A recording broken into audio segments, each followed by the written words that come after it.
I think estrangement stories are never straightforward. I don't know anyone who's become estranged from a part of their family who can say, well, it was August 2nd, 4 o'clock in the afternoon. I can't even give you a year, really, of when I became estranged from my parents. I know the date that I confronted them about my brother. I know the date that my dad decided I was lying. I know the date that my parents told my brother what I'd said, and I know the date not long after that when my brother disowned me. But I don't know the date that I decided. I guess I know another date. I know the date that my father offered me a blessing that in his mind would have been tantamount to an exorcism, because he had been telling people I was possessed, and that's the reason I had said what I had said about my brother.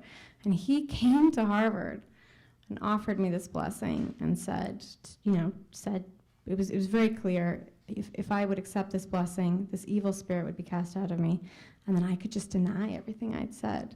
And there was this bizarre 3 days that I was showing my parents sightseeing around Boston and Harvard campus, and my dad is all mangled from this horrible burn he suffered, and he's got his NRA cap, and he's just being very much like himself.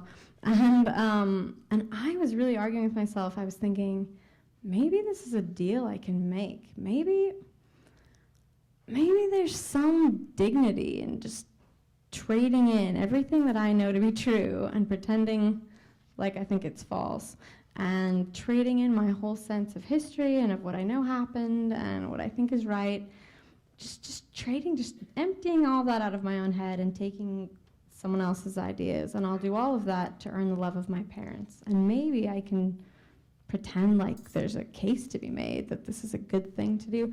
And ultimately I couldn't. So that's another date I know. I know the date that I said to my parents, I really want to be a part of your family, but I can't be a part of it like that.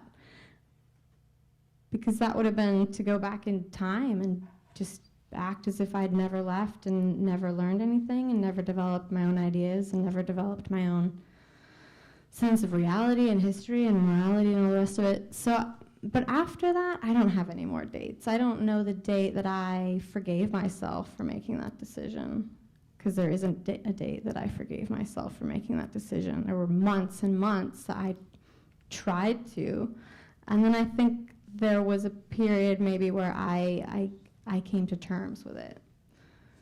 But I think estrangement is such a long process, and it's never clean, and it's never straightforward.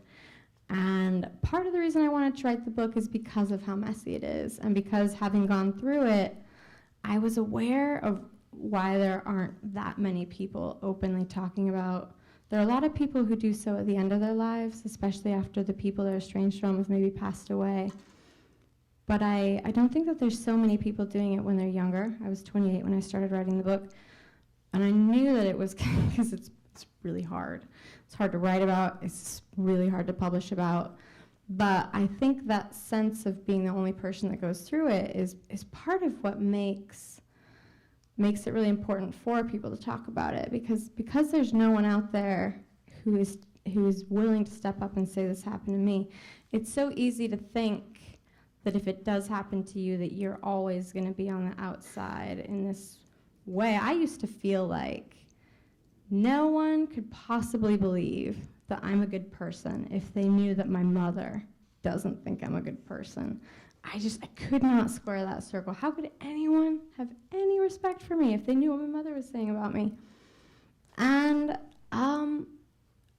I think that maybe it's not their parents, maybe it's more complicated, but I think a lot of people have troubled relationships, and it is one of the reasons I wanted to write the book, is to just drag it all out and say, this is something that happened to me, and this is what came out of it. And I'm not proud of everything I did, but I did the best I could, and I'm not sure what else I could have done to make those relationships work. I did what I could.